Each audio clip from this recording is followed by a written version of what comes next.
착한 사람이 쉽게 발린다. 착한 사람은 세상에서 가장 고귀한 보석처럼 보인다. 그러나 보석은 빛나는 만큼 눈에 띄고 눈에 띄는 만큼 노려지는 법이다. 카미는 말했다. 세상은 비겁한 자들이 만들어낸 규칙 속에서 착한 사람을 몰아넣고 그 착함을 약점으로 삼는다. 이는 단순한 비유가 아니라 냉혹한 현실이다. 착한 사람은 타인의 부탁을 거절하지 못한다. 마치 태풍이 불어도 끝까지 버티는 등불처럼 자신의 빛을 꺼트리지 않으려 애쓴다. 하지만 세상은 그 불빛을 빌려 따뜻해지는 대신 불씨를 훔쳐가려 한다. 부처는 경고했다. 너그러운 마음이 탐욕의 손에 잡히면 그 마음은 더 이상 자비가 아니라 고통의 씨앗이 된다. 심리학에서는 이를 도덕적 착취라고 부른다. 착한 사람은 상대도 나처럼 선할 것이라는 착각에 빠지기 쉽다. 그러나 현실은 달콤하지 않다. 탈무드에는 이런 말이 있다. 선한 자는 천국에서 보상을 받고 악한 자는 세상에서 보상을 받는다. 이 뜻은 선한 행동이 세상에서 즉시 보상받을 거라는 기대를 버리라는 경고다. 사회는 때로 잔혹한 게임판이다. 가장 성실하게 일하는 사람이 가장 먼저 이용당하고 가장 솔직한 사람이 가장 먼저 상처받는다. 마치 장기판에서 졸이 먼저 희생되듯 착한 사람은 스스로 희생이 당연하다고 믿는다. 그러나 희생이 습관이 되면 세상은 그를 항상 양보하는 사람으로 낙인 찍는다. 쇼펜하워는 이를 두고 이렇게 말했다. 너그러움이 강자의 덕목이 되려면 그것은 먼저 방패를 배워야 한다. 착한 사람의 함정은 분노를 억누르는 법만 알고 경계를 세우는 법을 모른다는 것이다. 화내는 순간 착하지 않다는 평판을 들을까 두려워 침묵한다.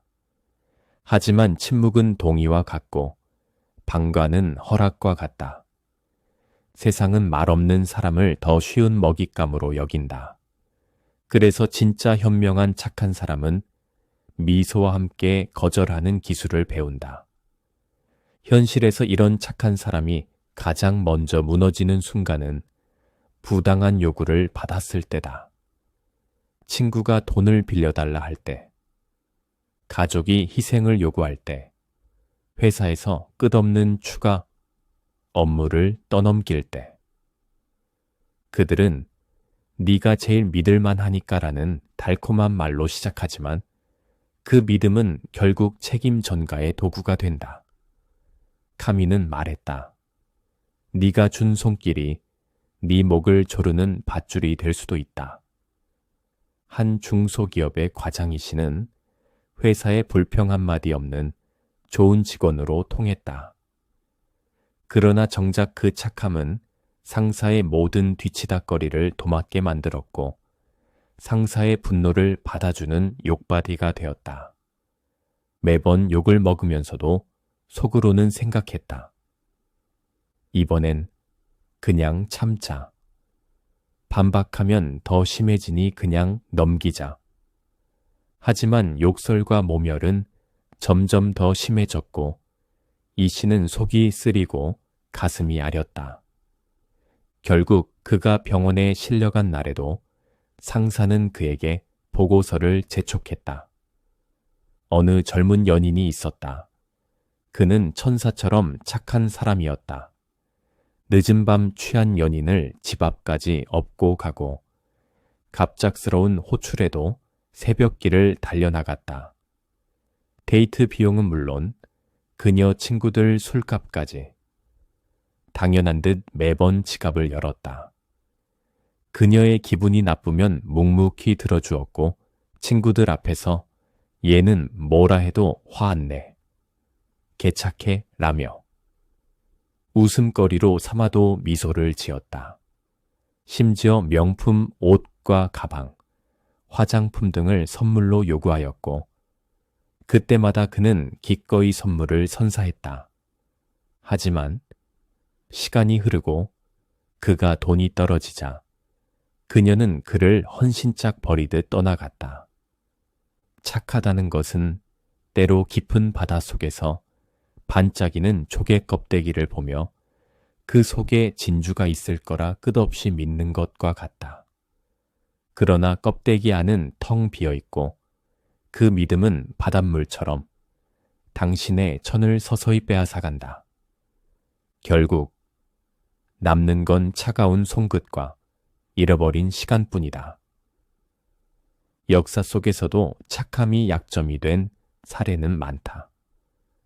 고대 로마의 어떤 장군은 전쟁에서 승리한 뒤 적국에 자비를 베풀었다. 하지만 그 자비를 받은 적국은 힘을 회복하자마자 배신했고 결국 그의 나라를 무너뜨렸다. 이 이야기는 착함이 전쟁터에선 덕목이 아니라 패착이 될 수 있음을 보여준다. 부처는 이렇게 말했다. 모든 연민에는 지혜가 동반되어야 한다. 지혜 없는 연민은 독과 같다. 결국 착한 사람이 쉽게 발리는 이유는 단순하다. 착함이 무기이자 방패여야 하는데 그것을 방패 없이 세상 앞에 내어놓기 때문이다. 진짜 지혜로운 착한 사람은 세상과의 거리를 계산하고 필요한 순간에는 등을 돌릴 줄 안다. 그렇게 해야 착함이 무너지지 않는다. 그리고 그렇게 해야 착함이 오래 살아남는다. 착한 사람은 늘 같은 오해를 받는다. 저 사람은 원래 저래. 저 정도면 내가 조금 더 요구해도 되겠지. 그리고 그 요구는 한 번, 두 번, 세 번. 끝이 없다. 착함이 칭찬받는 건 초반뿐이다. 그 이후부터 세상은 그 착함을 편리한 자원처럼 소비한다. 심리학자 로버트 씨, 엘리엇은 이렇게 말했다. 당신이 한번 양보하면 상대방은 당신의 한계를 시험한다. 착함은 무의식적으로 경계가 느슨한 사람이라는 신호를 보낸다. 결국 타인의 뇌는 이렇게 반응한다. 저 사람은 거절을 못해. 한 번 더 부탁해도 될 거야. 이건 원래 해주는 거니까 고마워할 필요 없어.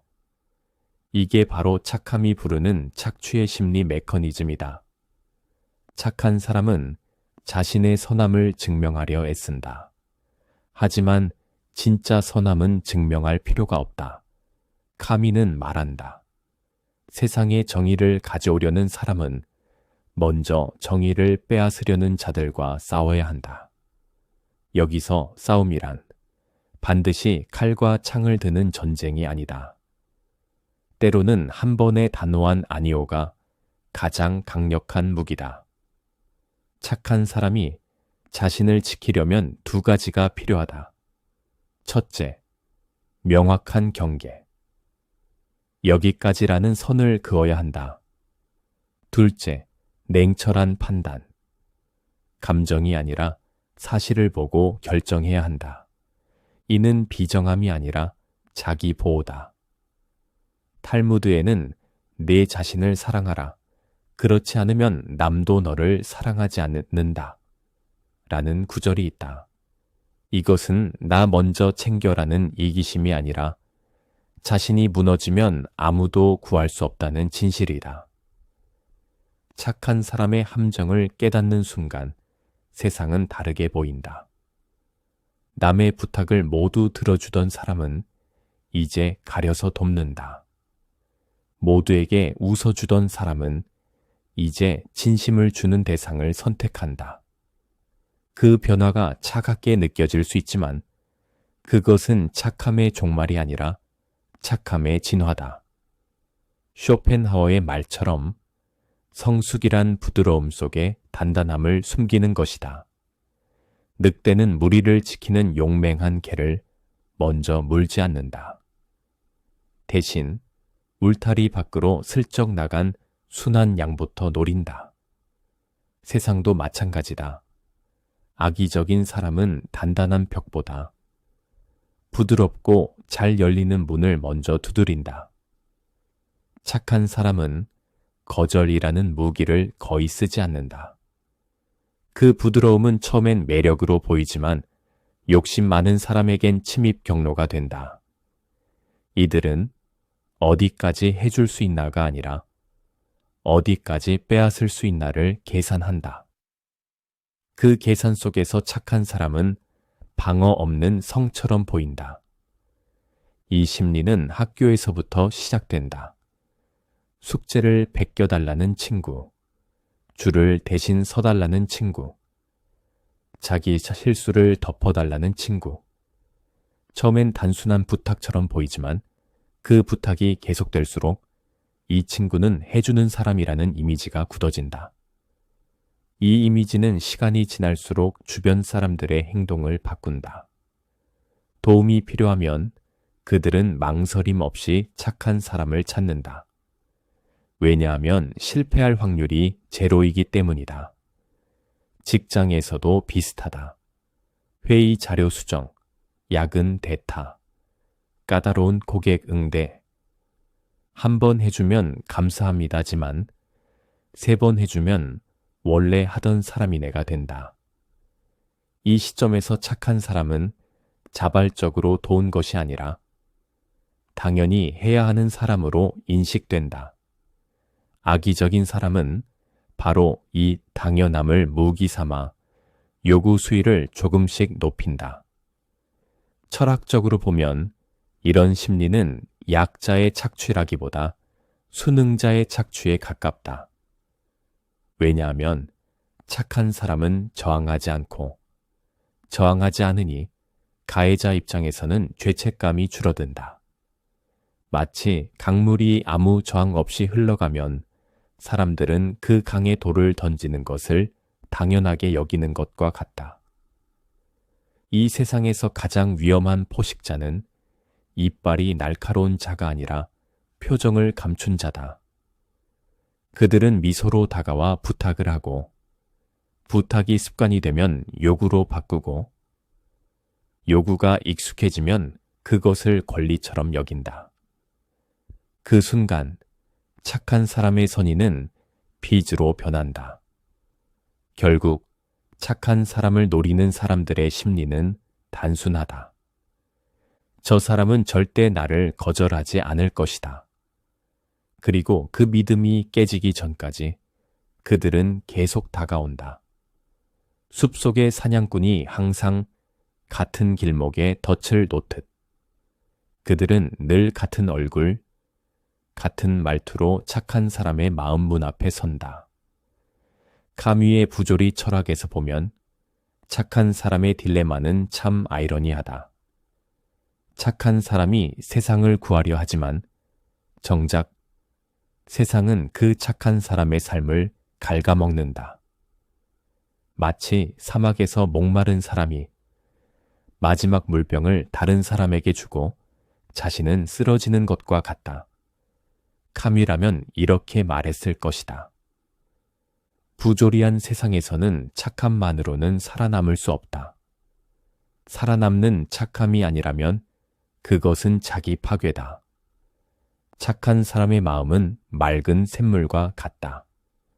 그러나 아무 경계 없이 누구나 그 샘에 발을 담그고 손을 씻고 욕조처럼 제멋대로 쓰게 둔다면 그 물은 곧 탁해지고 마른다. 착함은 결코 자기 희생과 동의어가 아니다. 착함은 주는 것이지만 무너질 때까지 빼앗기는 것이어선 안 된다.